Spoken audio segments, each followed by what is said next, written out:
call the gas laws. But before we talk about the gas laws, all the laws combine some kind of terms that you might have heard several times. And those terms are, when you're talking about the behavior of gases, you talk about volume. So I can tell you to determine the volume of the gas that is released at a point, or the volume of gas occupying a particular container, then that is what we call volume. So when you're talking about volume, you're talking about the space occupied by the gases. So the space occupied by the gases is what you're talking about when you deal with volumes. Then pressure. It's another important term we're going to be hearing oftentimes. Pressure is talking about the forces of collision you have for the gases. The gases will start colliding with one another as they are moving, and they will start colliding with all the walls of the container where you put them. So if you're talking about space, where the gas occupy is the space. Now, when you're talking about kinetic, talks about if I have CO2, O2, N2, all of these gases present, just like the way I have air, these gases will be colliding with one another, and will also be colliding with the walls of the container. So the pressure or the forces they exert on the walls of their container or on one another is what we call what? Pressure. Is that taken? So the next thing we want to talk about is temperature. And as much as possible, please, temperature is usually defined as the average kinetic energy of those molecules. The average kinetic energy, how those molecules move. So the measure of how they move, if you increase temperature, you will increase the energy. You will increase the rates at which those gases move in a container. Then that is what we call temperature. So the measure of average kinetic energy is temperature. And in physics, you said temperature is the degree of hotness or coldness of a body. Abi, energy. The measure, what is temperature? The measure of average kinetic energy. So how these gases continue to move in the container is what temperature helps you to measure. But there's a temperature at which these gases will no longer move. At that temperature, the gases will no longer move. We call it absolute temperature. Absolute temperature. This is the temperature at which the motion of, is not even absolute zero, it is called absolute zero. Absolute zero temperature. It is the temperature at which the gases cease movements. The gases stop moving. They would have all condenses, so they no longer behave as a gas.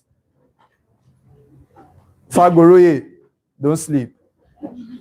So they no longer behave as what? As gases. Then they become liquid. They will all condense. Then we call that temperature absolute zero temperature. In exam, they can ask you, what is absolute zero temperature? It is 0 Kelvin or minus 273 degrees Celsius. Is that taken? So if they ask you that what is absolute zero, it is 0 Kelvin or minus 273 degrees Celsius. Are you there? So these are the temperature where you have what we call absolute zero. And what is an absolute zero temperature? Temperature at which the gaseous molecule cease movement. So at first they move up and down inside the container, then they occupy a space, then they start colliding with one another. So pressure focuses more on collision. Temperature focuses more on motion. Abi? Then volume focuses more on the space they occupy. Abi? The number of molecules focus more on what? The total number of the gases. Do you get that? Now, with this understanding, we now have what we call kinetic theory. So there are some theories that these gases obey. There are some theories that all these gases obey, How are they behaving in this container? So we have some theories that guide how they behave. So the first theory states that matter is made up of particles, made up of gases.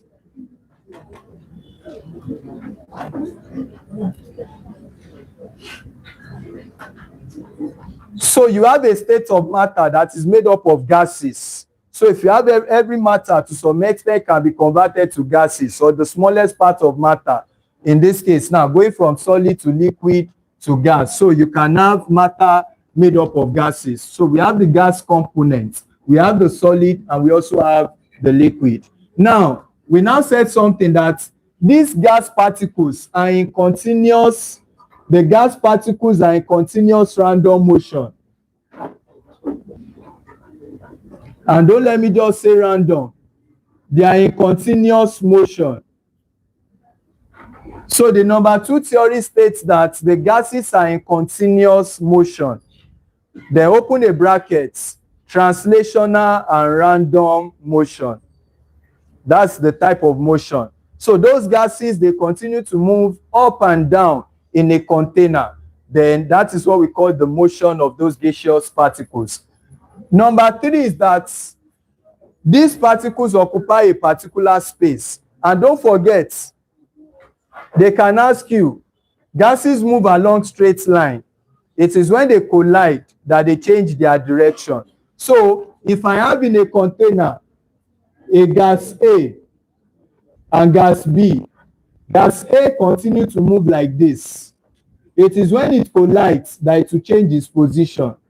So gases can be said to move along a straight line. And when the motion of a body is along a straight line, what do you call it?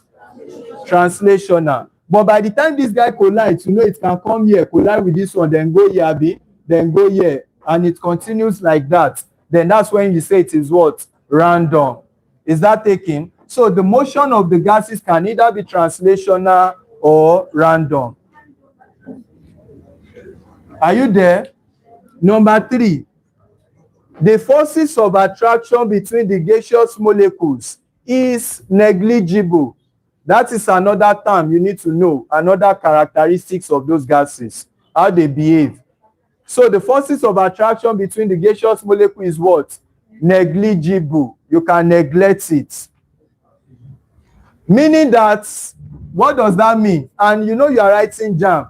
They will not ask you to state this theory. They just want to test your knowledge of the theories. So if the forces are negligible, that is saying that they do not react. So if I have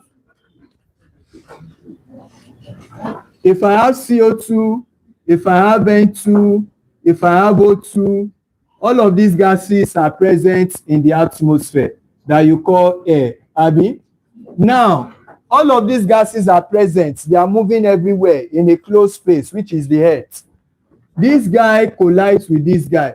This guy collides with this guy. This one collides. They move on up and down. They collide with one another. But when CO2, normally when you get to chemical kinetics, before a reaction can start, when the molecules must collide, and when they collide, they start forming the products. But for now, when this guy and this guy collide, they bounce off. They don't react. They don't come together. So they are now telling us that the force between this guy and this guy is very small because they don't come together. They don't react. So we said that the forces between the gaseous molecule are what? They are negligible. So N2, there are a lot of N2, they will not react. So they keep bouncing off. Now, the next thing is that the collision between the gaseous molecule is perfectly elastic. So the collision between the gaseous molecule is perfectly elastic. And what does that mean? I've said it before. If you strike a billiard ball, those of you that used to play snookers, if you try a billiard ball, when it collides with the other ball, what happens? They go in different directions, Sabi, or you can play your follow through and it will follow. But the most important thing is that they will not stick together. Abi, do you understand what I'm saying? So the balls will bounce off. So if this guy collides with this guy, they will bounce off. They don't stick together. So they said they are perfectly elastic. And in physics, what does elasticity mean? What is conserved when you have a perfectly elastic collision? What is conserved? Kinetic energy, air, and momentum, which means for gaseous molecules, their kinetic energy and momentum is always conserved. You need to note that. It's not everything that you will see in your textbook. They will just bring one knowledge from physics to ask you questions from chemistry. You have to be wise. Number 6. The gaseous molecules are of negligible mass. The gaseous molecules are of negligible mass, but that does not mean they do not carry kinetic energy. They are of negligible mass and size. You can even neglect their size, but sometimes their mass can be significant. The next one, the gaseous molecules are of negligible mass and size. Next one, the volume occupied by the gaseous molecule, is negligible compared to the volume of the containing vessel.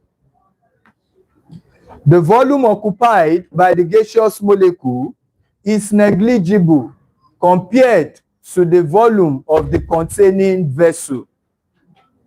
Are you there?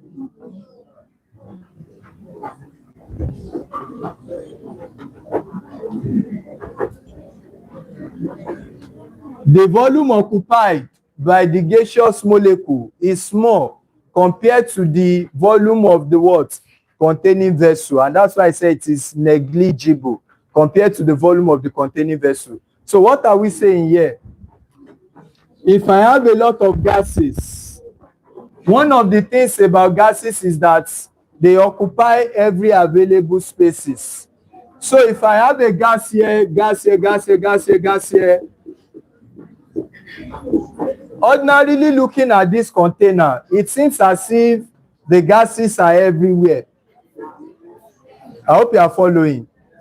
Please, those that follow should follow for now. The rest that are talking should keep quiet. Now, from what we have here, it looks like the gases you have here, they occupy every space. And at the end of the day, if you bring all of those gases together, you are going to realize that the space they occupy is very, very small. Like by the time you collect them all together. So, but in a container, they behave as if they are everywhere. But when you bring all of those gases and you condense them together, they will just occupy a very little space. And that is what that part is saying. That the volume they actually occupy is very, very small. You can even neglect it compared to the volume of the containing vessel. Is that taken? That is what that one is saying. So, right. When these gases collide with one another and with the walls of their container, when these gases collide with one another and with the walls of their container, they give rise to pressure. They give rise to pressure. Give rise to pressure in the container. So their collision with one another and with the walls of the container will give rise to the pressure we talk about. But now, number 9. Number 8. No noise if you have written 8 and if you have written 9. Number 9. Temperature is the measure of average kinetic energy. Temperature is the measure of average kinetic energy of the gaseous molecules. Temperature is the measure of average kinetic energy of the gaseous molecules. Salam.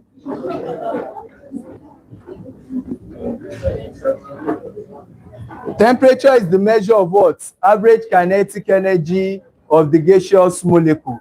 So what are we saying in this case? I already told you the other time.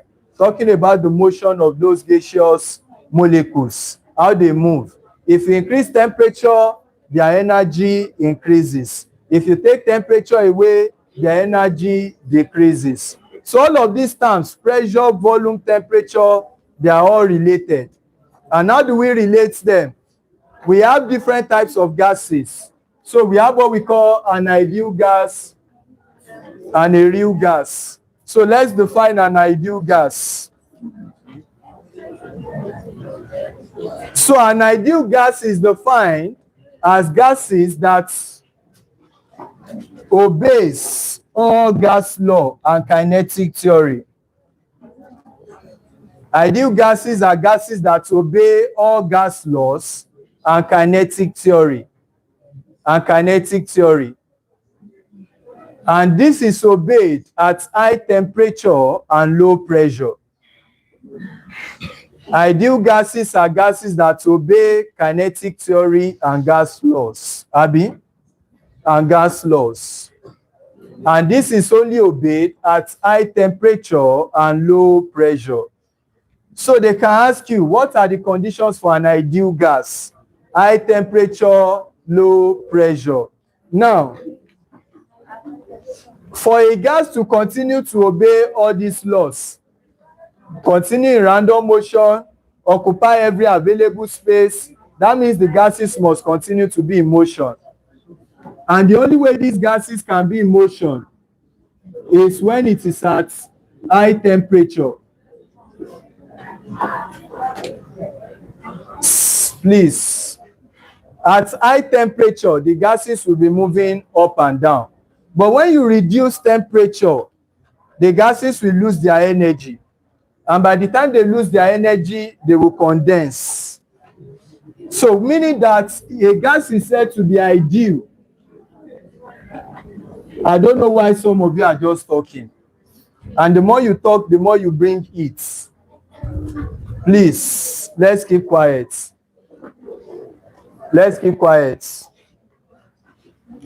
So, a gas is said to be ideal at high temperature and low pressure.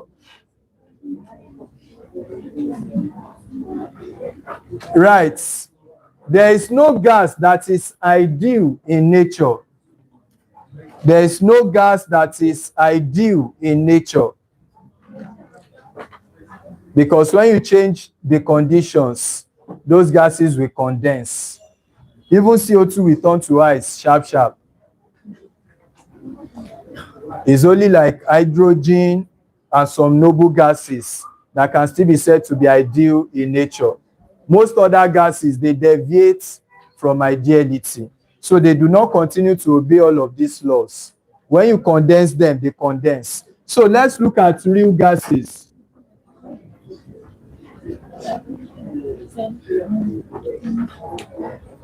Real gases are the gases that do not obey gas laws under certain conditions.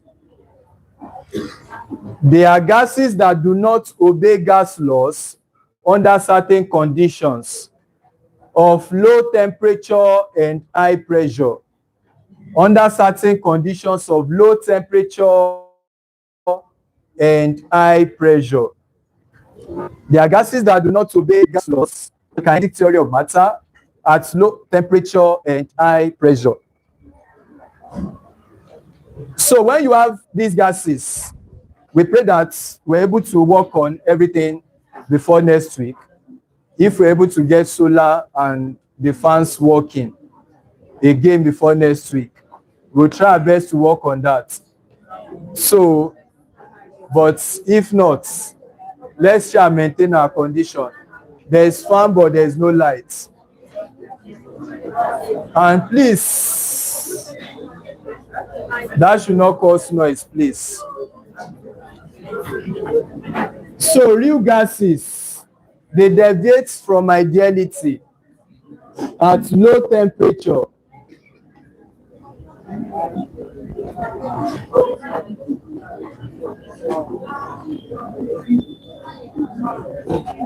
So they can ask you that a gas is said to be real under what condition? low temperature and high pressure. And almost all the gases we have in nature, they are real gases.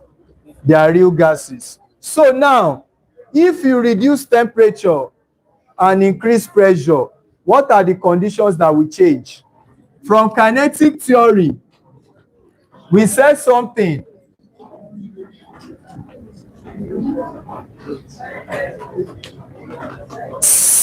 Hey, you, that guy at the back. 1, 2, 3. Oh yeah, talk to that guy to go out.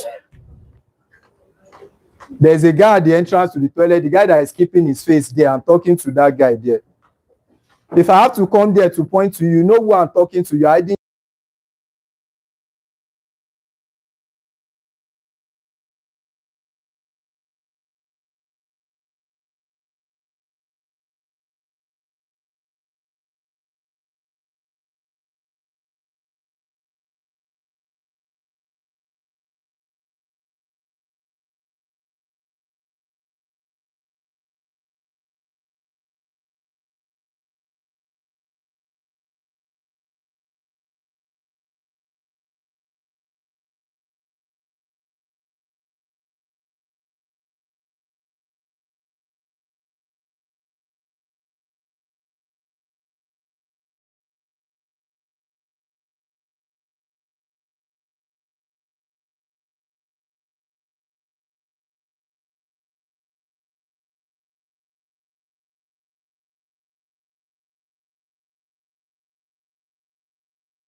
So the next thing is that if you reduce temperature, something will happen to these gases.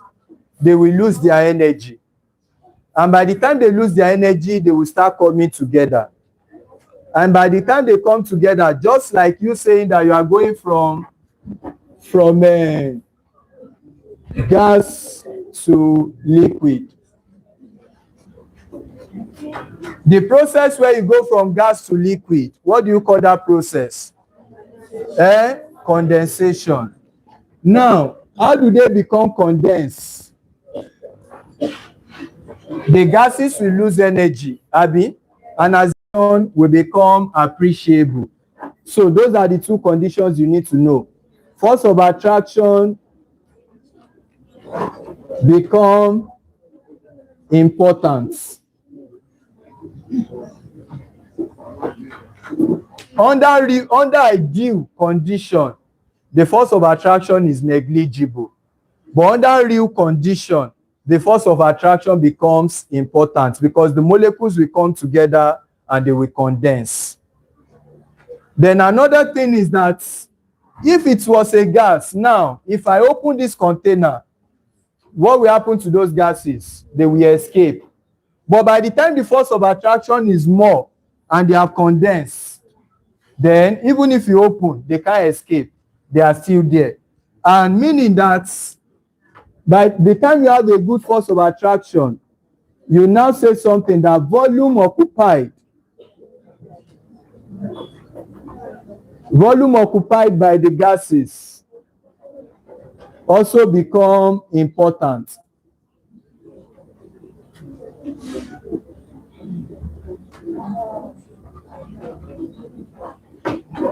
Volume occupied by the gases also become important as you continue to reduce the temperature. So you will now have something small here. If it is red oil, this small thing can still fry plantain. So you cannot tell me that volume is not important. A drop of water can be important at some point. So, but that is by the way. They can ask you this in JAMB. Under what condition do you have a gas to be real? At low temperature and high pressure. Is that taken? Then, under what condition is it said to be ideal? At high temperature. Do you get that?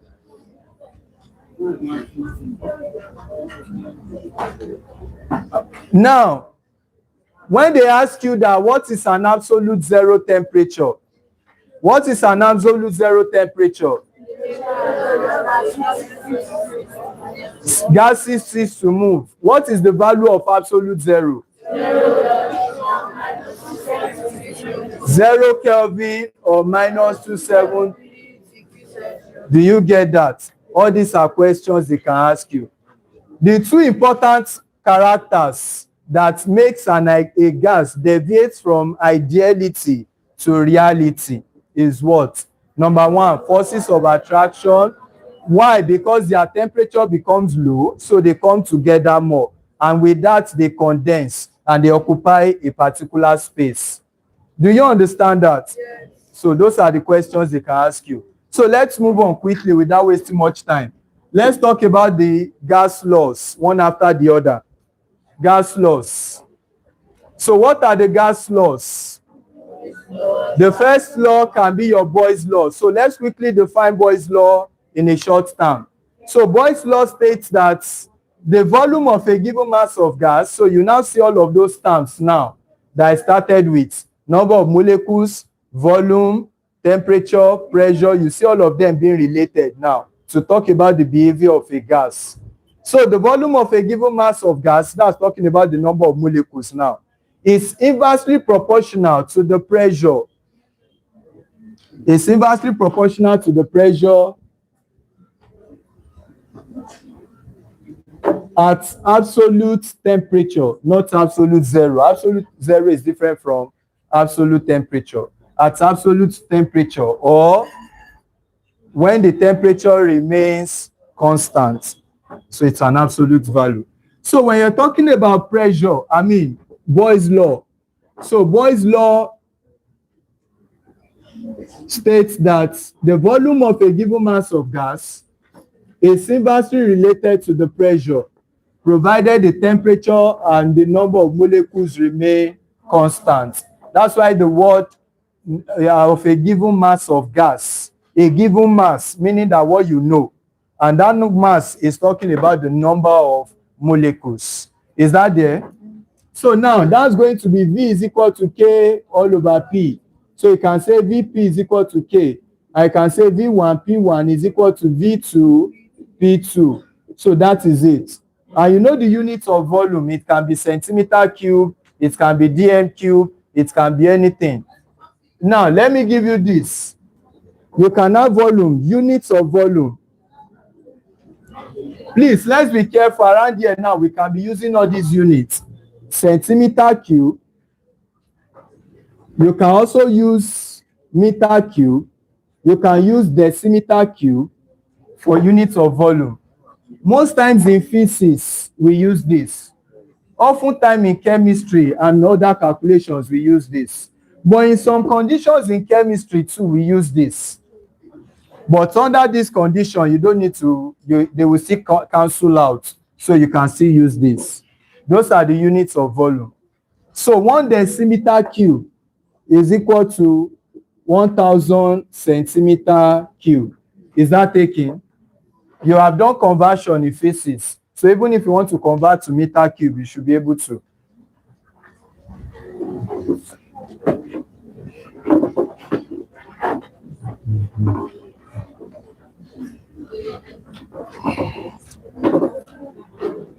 Centi is 10 raised per minus 2 AB.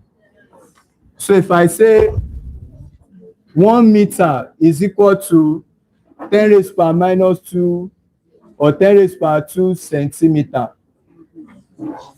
1 meter is equal to 10 raised per 2 centimeter.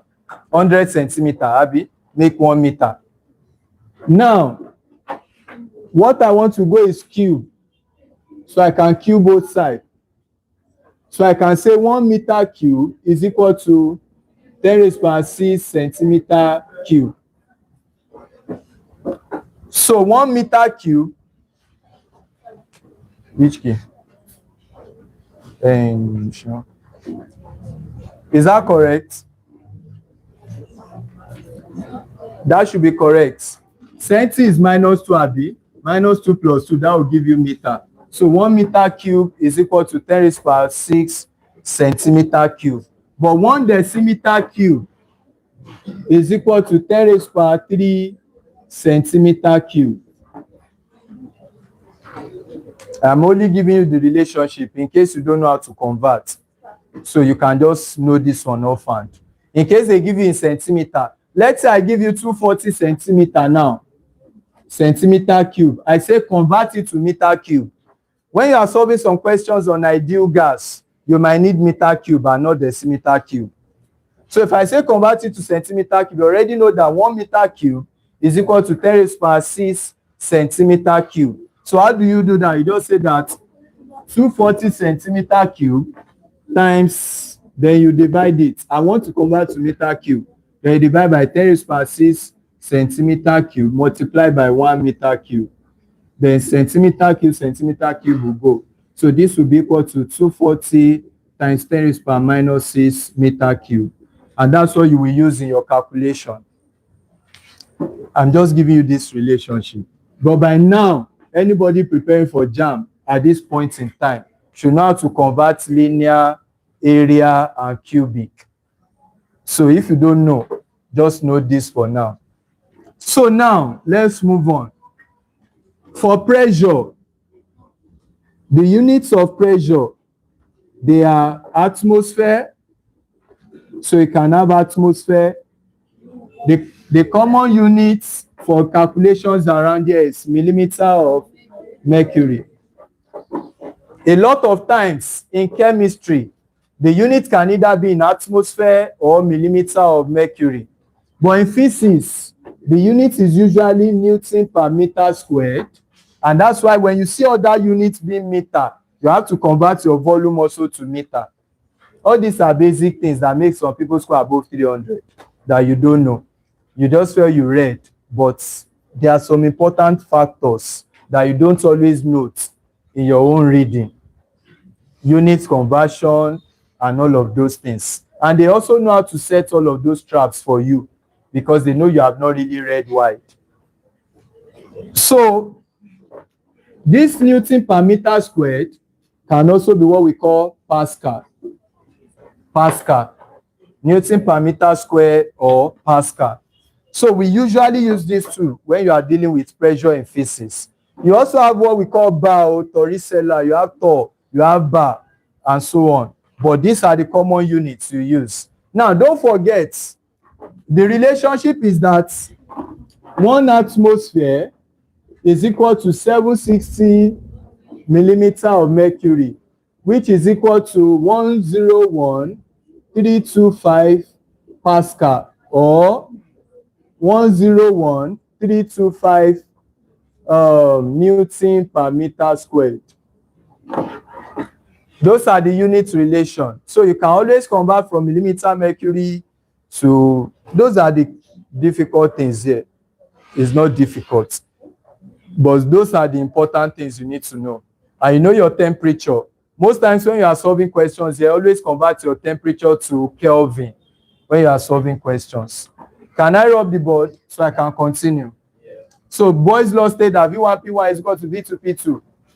Now, understand something, because I don't want to be drawing diagrams to be explaining and explaining. We don't have time. What does this mean? If I say V is inversely related to P, what does that mean? Increase in volume decreases pressure, which is something that you can understand. Let me just quickly show you, but I don't really have that luxury of time.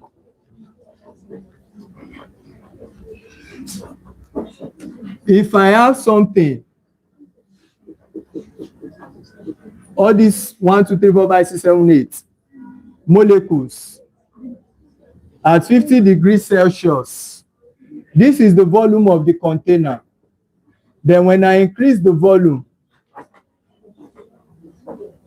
with the same 1, 2, 3, 4, 5, 6, 7, 8 at the same 50 degrees Celsius, because number one is I've kept the number of molecules constant and I've kept the temperature constant.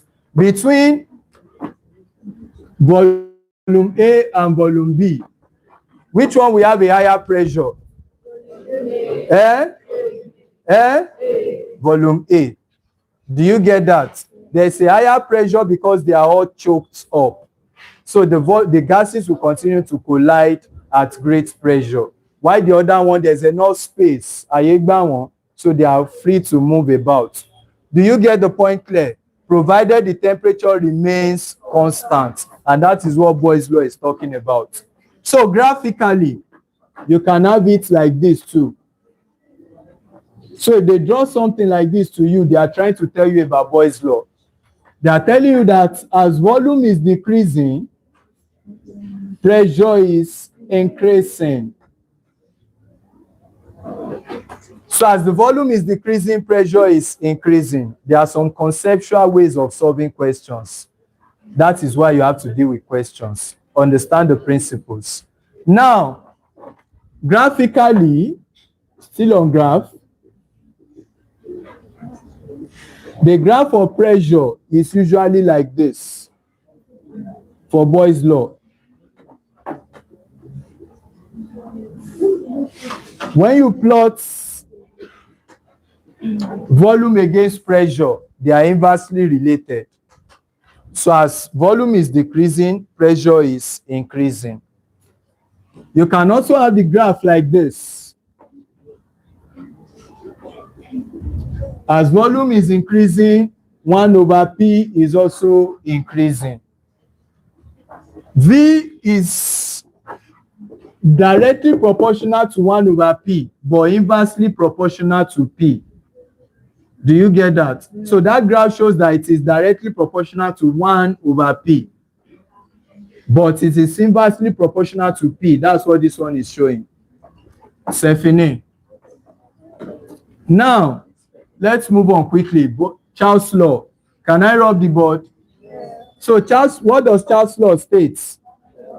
The volume of a given mass of gas is directly proportional to its absolute temperature provided. According to Boyle's law, N and T is constant. According to Charles' law, we have V is directly related to T, provided the number of molecules and temperature remains constant. All these are things you knew while you were in secondary school. Is that taken? Eh?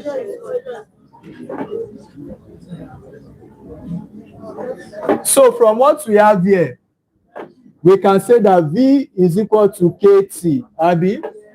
And at the end of the day, we can say that V over T is equal to K. I don't need to explain it again. V1 over T1 equals to V2 over T2. As much as I love that you understand what is happening, we don't really have that time. And these are things you can do every time. So, let's look at the graph. If you keep the pressure constant and you want to increase temperature, for it to balance, you have to also increase the volume if you want to keep pressure constant. Let me quickly explain this. I don't know why I cannot just move on without explaining. Now, let's say this is a container, and the container here is at 50 degrees C, and you have 5 molecules inside. Now, let's say the pressure is 760 millimeter of mercury. We already said if you increase the container, please. If you increase the container, what did we say? The pressure will decrease, Abi. But now we don't want the pressure to decrease. We want it to balance again. In order to balance it, we have to increase temperature. At 50 degrees, these guys will be colliding. But if you want the pressure to remain 760, you also have to increase temperature. So you are going to increase temperature in order to keep them moving at that same energy they were moving here, so that you balance the pressure. Let's move on. Some of you are talking, you are not really ready to learn. So, the graph, graphically, if you have a question, you can ask me, if you do. So, if you plot the graph in degrees Celsius of temperature in degrees Celsius against volume in centimeter cube, You are going to have at minus 273, the volume would have become 0. Then, as temperature increases, then volume will increase. So this guy here is what we call what? Absolute zero, Abi. So this is our absolute zero condition.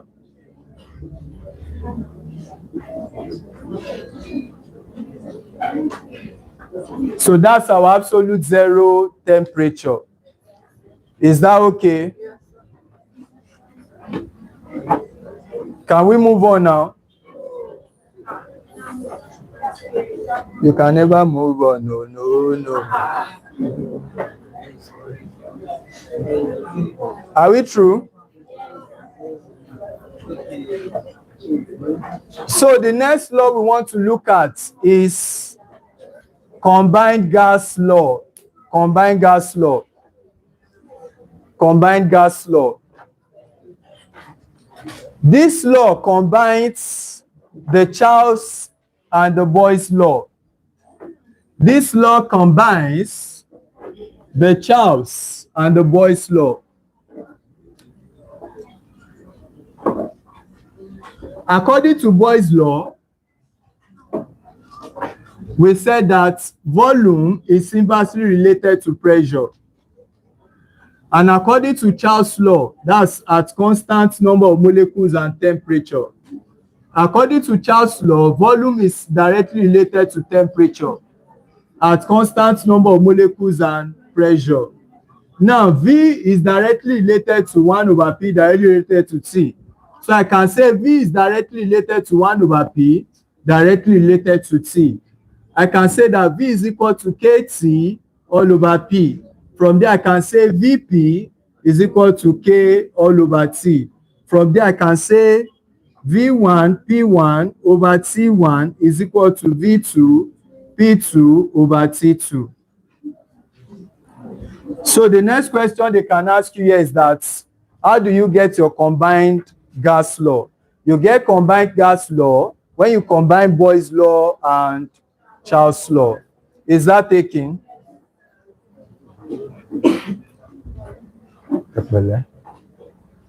A lot of you did not come with your fan. All your rechargeable fans. What is that knowing?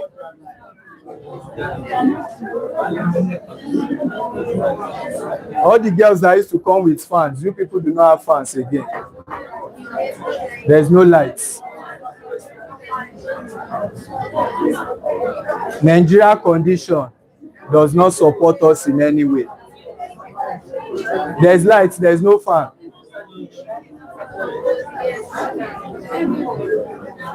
So maybe we should not be doing big boys again. All of us should buy a hand fan.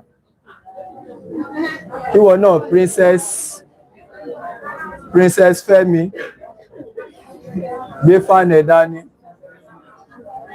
So don't worry, I'll try and end my class early and see if there's arrangements we can make for solar. Call on place we not need. So everywhere. Hey, there's someone let's see you on time.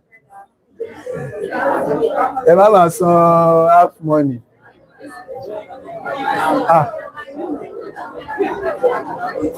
Oh, let's see you by you. Some rent to go.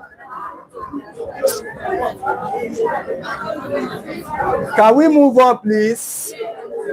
What is an ideal law? Ideal gas law? Avogadro's law.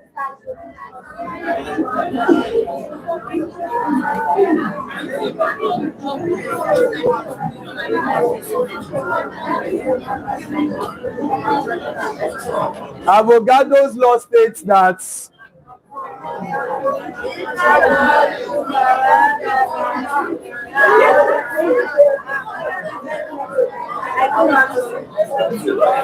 equal volume of gases at the same temperature and pressure contains equal number of molecules. Avogadro's law ló sọ wípé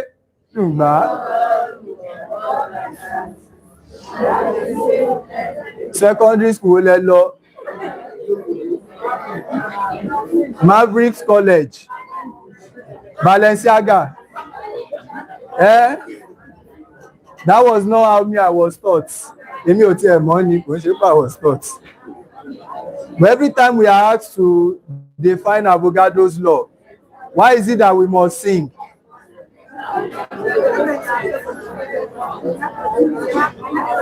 I want to be a ninja.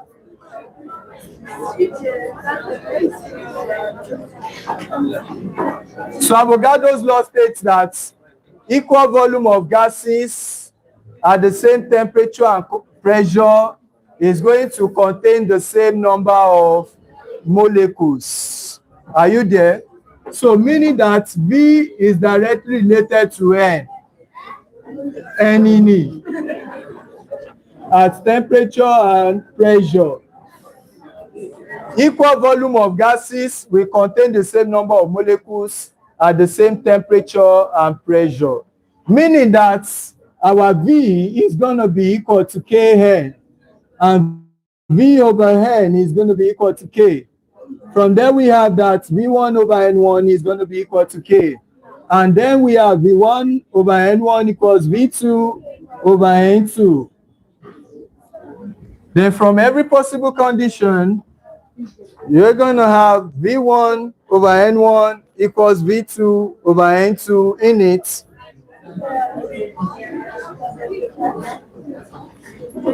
It's not pressure law. There are other names for everything. There's another name for Boyle's law. And they used to ask that in post-UTME. During post-UTME, we talk about that. What's the other name for Boyle's law? Marriott's law. You don't need it for JAMB, but we never can tell. It's also called Marriott's law. Please note this. V1 over N1 is equal to V2 over N2. That's Avogadro's law.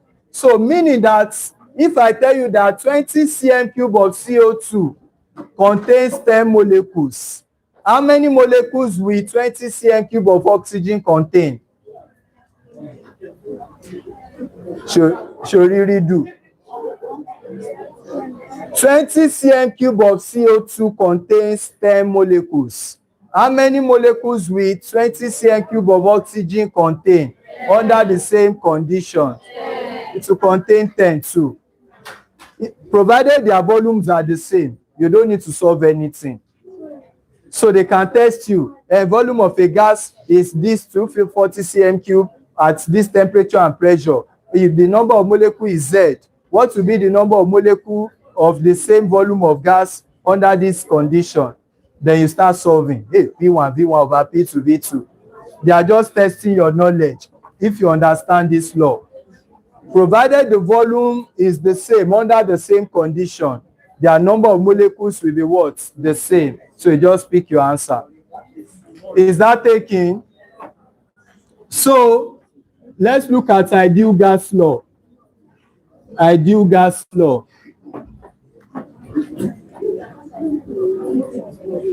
Ideal gas law is obtained.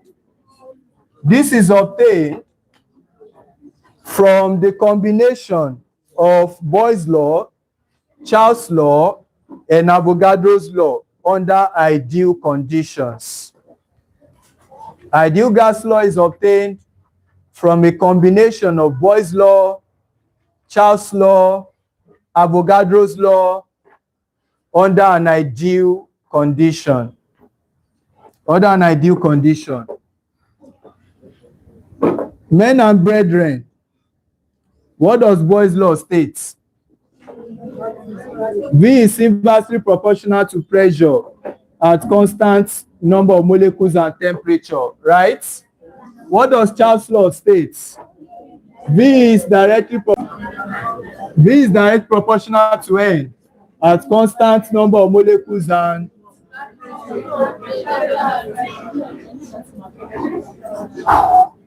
so according to Boyle's law V, according to Charles' law V, according to Avogadro's law V. So we can say V is directly proportional to T, directly proportional to N, and inversely proportional to P. So from there we can say V is equal to KNT over P. And I can say that VP is equal to NKT. That is an ideal gas. But that K is what we usually call R. And that R is usually called ideal gas constant. Ideal gas constant. Marvelous. You are welcome. Where did you go on Saturday? They said you had a plan. Marvelous. What was your plan on Saturday? Egbenusi Mike. You went out. I like it. I like the developments. You went out to where? Before I start where? With who? You went out with Jesus. Jesus is Almighty God. We shall see the result. So VP is equal to nRT, and this is called an ideal gas equation. As simple as this formula is, also note that number of mole is equal to mass over molar mass, right?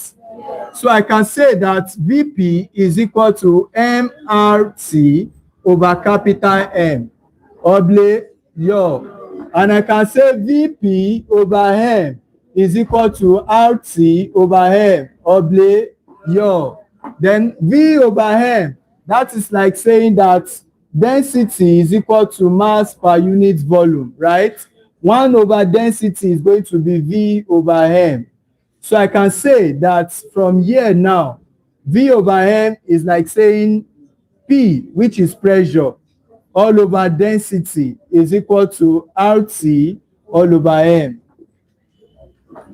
Depending on what they ask you to look for, either density, either mass, either you can relate them. They are basic things. Density is mass over volume now, Abby. You know what I did here? If I say 1 over density, then this one will change to V over M. Do you get that? That's what I did here. 1 over density, mo have to replace V over M. Show you, then that's now P over density. This P is pressure, this is density, this is gas constant, this is temperature, and this is molar mass. You can relate them yourself. All you just need to know is this one. To bá ti kàwé náà, basic thing to lè relate me. So tó bá ti lè relate ilé, that means kò tiẹ̀ tí mọ̀wé rárá. Because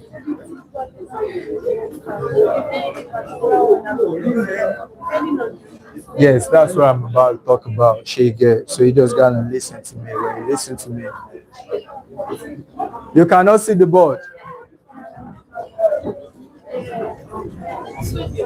I ain't that black,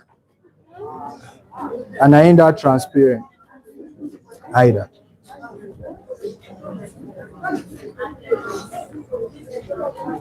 I don't know who is writing this. Sir, would there be Primax midterm break?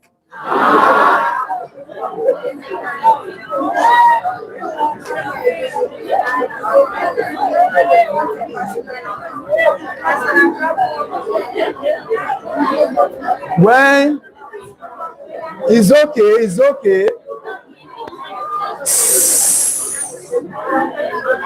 You know those days when I was in OAU, we experienced some things students never experienced. In UI, students don't always express themselves, and I'm not a fan of that.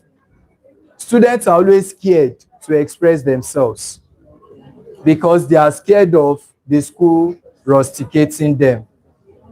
And expressing yourself does not mean violence. You are not happy with the condition of some things in the school. Students are meant to talk. Tell the management.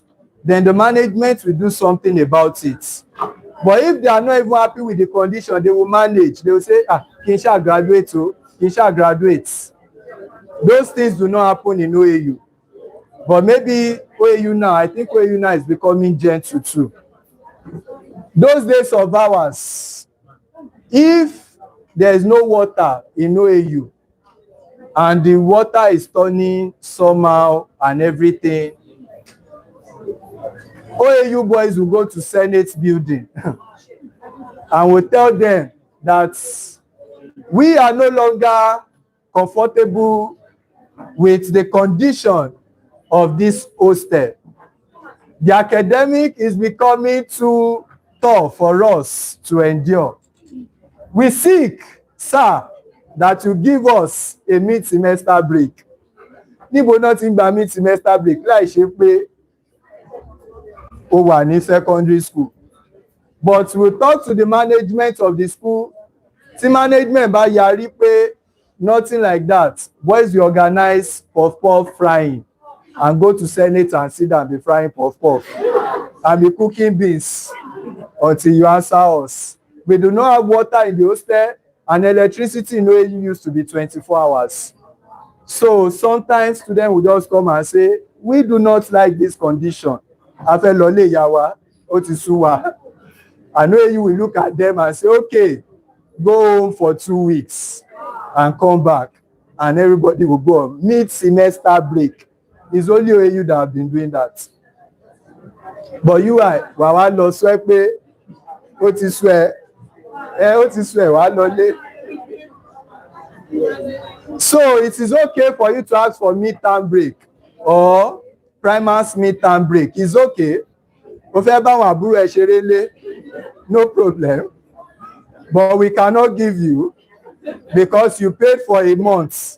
And out of 1 month, we cannot be giving you 4 days mid-term break.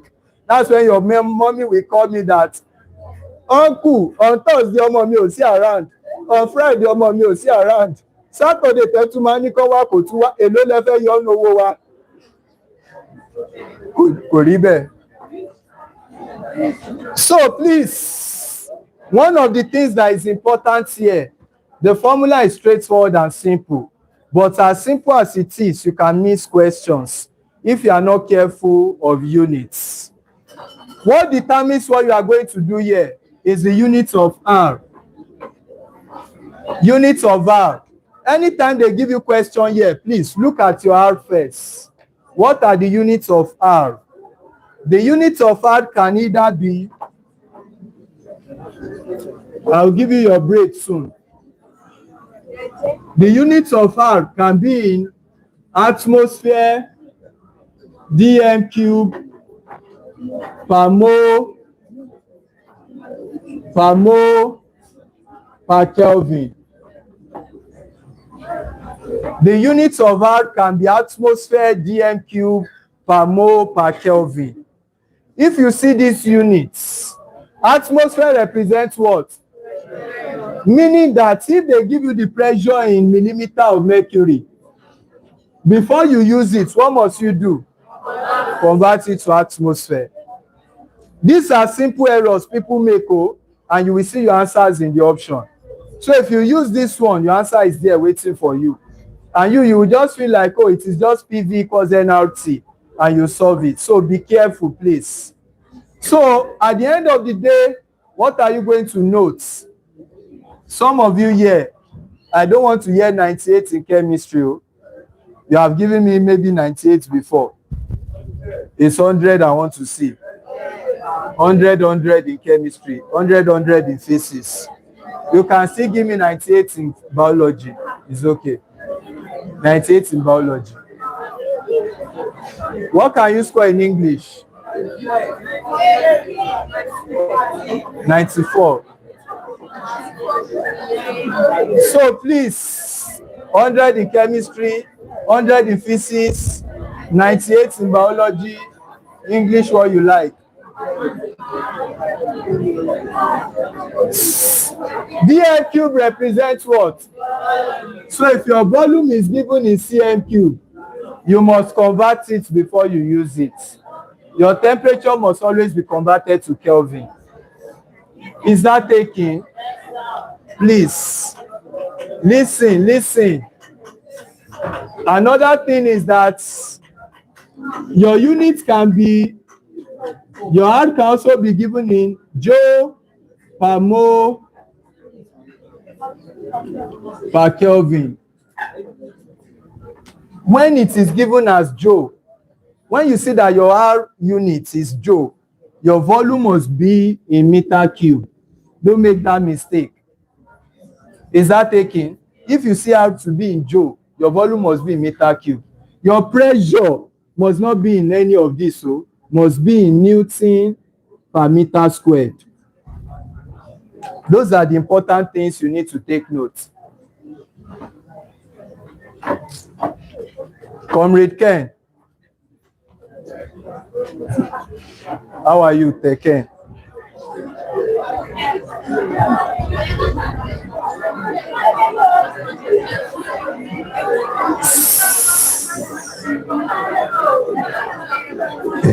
It's going to be up to you. Kenneth, you are with who?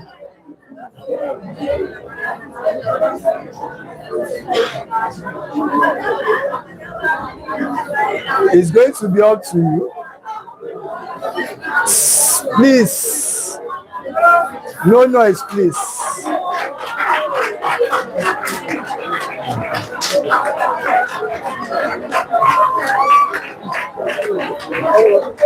Yeah, you came with you. And don't worry. You came alone. I want to introduce you to them. That's why they are clamor. You don't get put them. They are even taller than me. Don't worry, I will just, he's not going to say much, but he might want to advise you. Please, let's keep quiet, please. I've told you about him before, but you might actually not know when I told you about him there. You know, I told you that there was one of our students that had nursing in UI, but she decided not to go for the nursing and she wrote another JAMB and she went for medicine. But there's one of us, there's another of our students that wrote JAMB and wrote OAU post UTME for computer science, and OAU gave him computer science and he went there to reject the computer science and said that he only did that for play, that is going to UI and not to any other school. And that same year, he wrote UI post UTME, and UI eventually still gave him the computer science. So this is the person I was talking about that time. It should be 300 level. So his name is Okechukwu Nwanebe.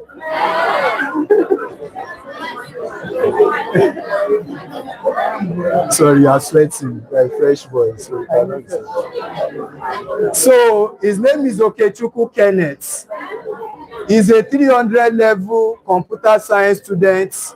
These are your tech guys. They are already making money in tech. So he's a 300 level computer science student from the University of Ibadan. A round of applause for Kenneth. So don't worry. Kenneth does not like talking too much, but I will like him to at least, he has sister here. I'm not pointing at the sister. He has brother here.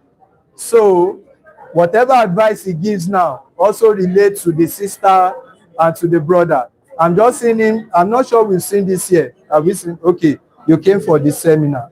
So it was around during our seminar the other day. So Kenneth, so that you can stop the sweats, please, it will be your turn. You are not saying amen. You will be admitted on merit into your faculty, into your department, in Jesus' name. So always tap into it. So to those of you that want to study engineering, computer science, tech, you can ask him any question you want to ask him. But let him just talk to you briefly, generally on the things you need to know in like 2 minutes before we go for our break. So please, If you don't want to waste time, let's keep quiet, please. So I'm introducing Kenneth to you so that you all can know him and you can also get the benefits when you get to the university. So I welcome Kenneth. Good afternoon, everyone. Thank you very much. So, he has introduced me already.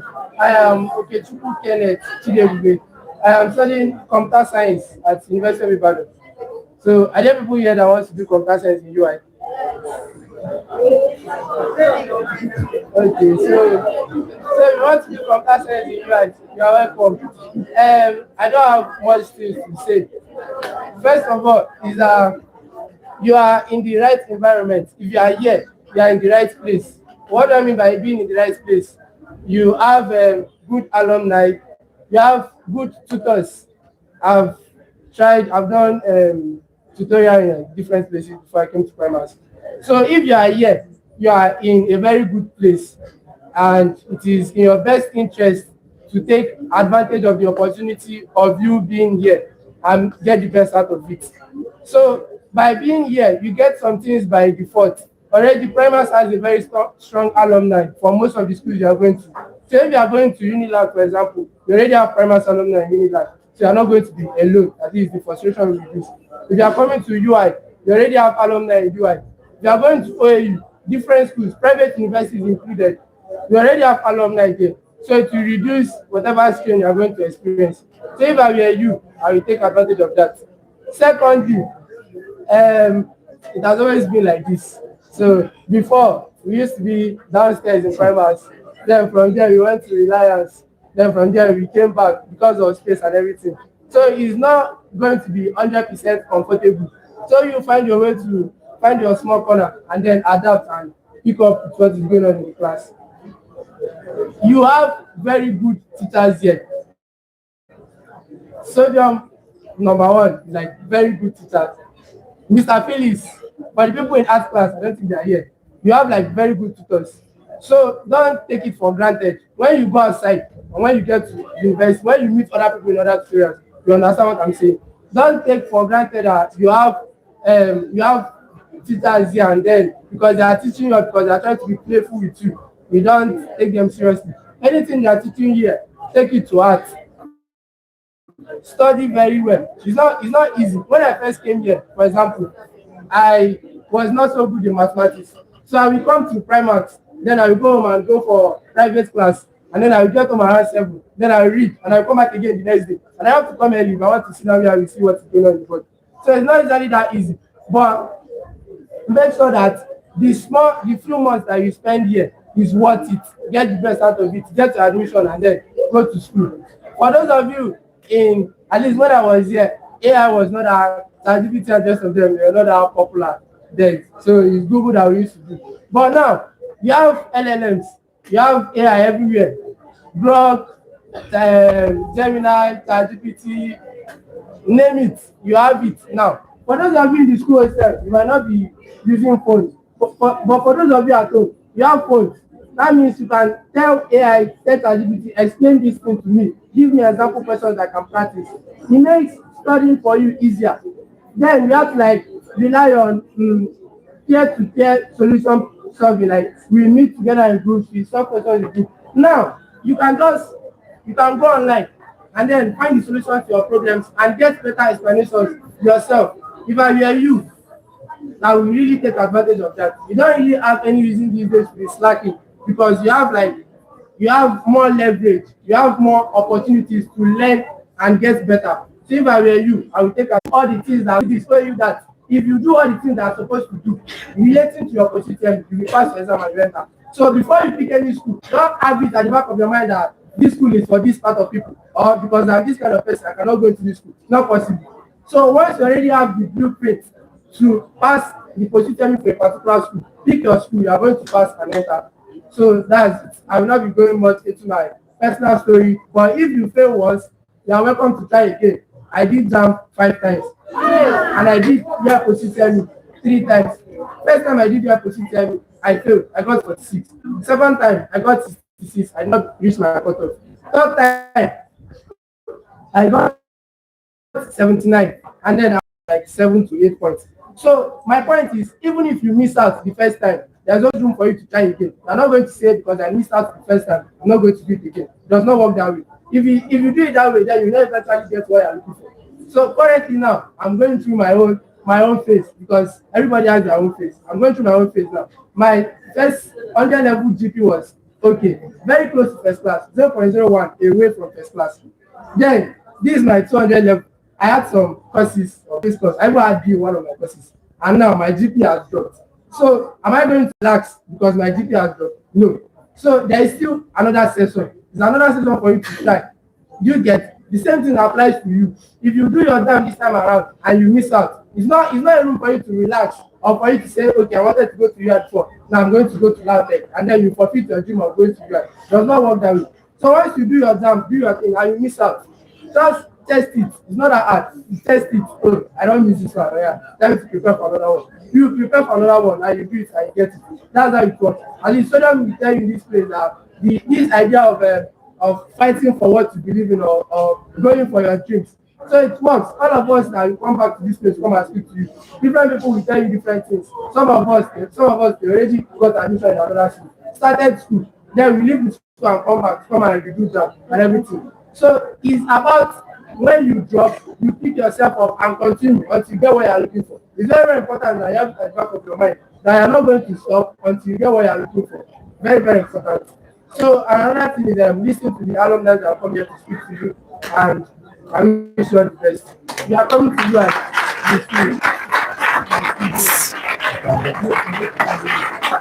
So,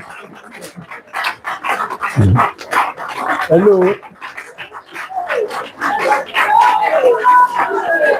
It's okay. So thank you for celebrating him. I pray that all of you will be celebrated in Jesus' name. Now, the journey was very rough. If Kenneth should start telling you his story from beginning, if not because he told you he wrote JAMB 5 times, does it even look like someone that has written JAMB more than twice? That's where the problem always lies. Most of you always feel this shame, and that shame used to send you away from your glory. Is he still not facing challenges? As he is now, his CGPA is very strong, but if you go to his class now, there are some people that they have even sent away.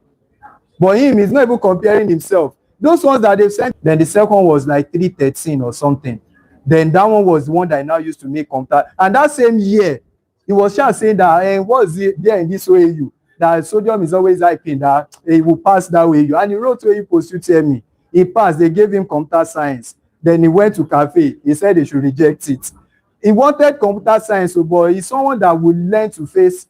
If you come to Prime as God self and you don't build that mentality of winning yourself or don't face challenges yourself, then you will have problem.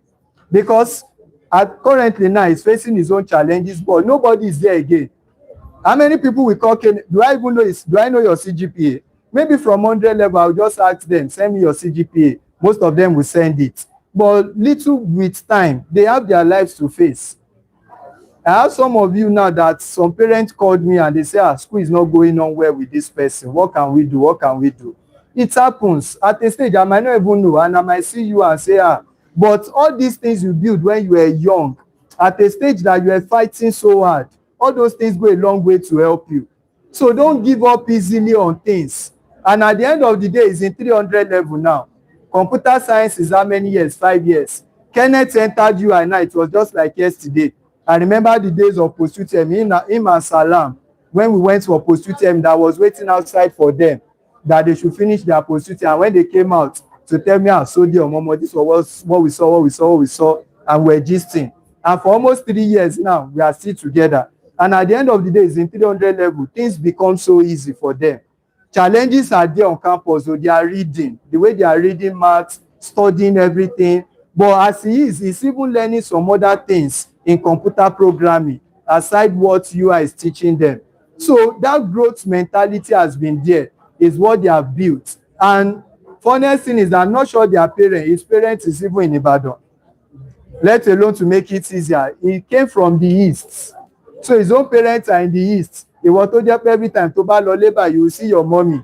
They will cook for you. They will do everything. Any small thing want to find low, ẹ̀yin yẹn lẹ máa ń yọ̀ jù.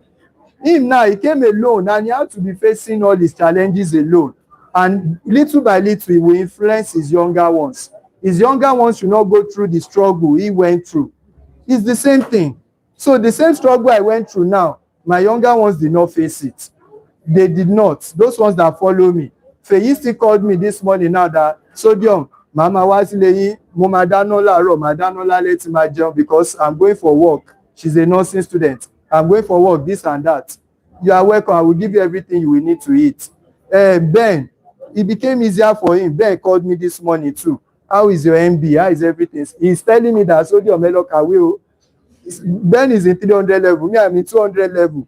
Ben is telling me, he's my young. Maybe I took up to like, let me say 19 years or 18 years from Ben. And Ben is telling me that Sodium Elokawe, anatomy, kiniko. That's how life is. So when you fight so hard, the ones that are following you, life become easier for them. But many of you will just give up on yourself. At the end of the day, your children will now face those challenges that you ran away from. They will now start facing it. Your generations to come will start facing those challenges. And I pray that God will help all of you. As they always come, I always tell you, you don't have reasons to write JAMB 5 times. It does not mean that sometimes, some people can be under some conditions. The very first time Kenneth came to primers, he even joined primers late that time, if you can still remember. And at the end, he still had 260 something. But he wanted computer science, and that year he missed out by 0 point something that year. Him and Salam. Salam missed out. All of us have to be careful. Mommy Fikayo is not here now. Yesterday, was it yesterday or on Saturday? I asked one of you people that the secretary, I asked her, I said, what can I get for Mommy Fikayo for birthday? And she said, she gave me varieties of options. I said, that most expensive one. Then she took me to a mall in Jericho. What I want to bring out is that one of our alumni, Anifa is in pharmacy, 300 level. Our sister was the one that came here. Immediately, I dropped from the car at Jericho Mall with secretary, with Elizabeth.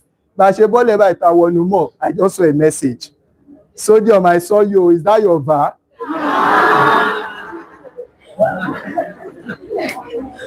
I just laughed. I just said, yes, that's my VAR. So at the end of the day, that she's an alumni of Primax. What did I go for? For the same person that you are fighting for. Is why I went there. So it's the same situation now. All these alumni, you meet them in different places. Just have the good mentality to relate to people, ask them things, let them. I'm sure Kenneth will not even push you away.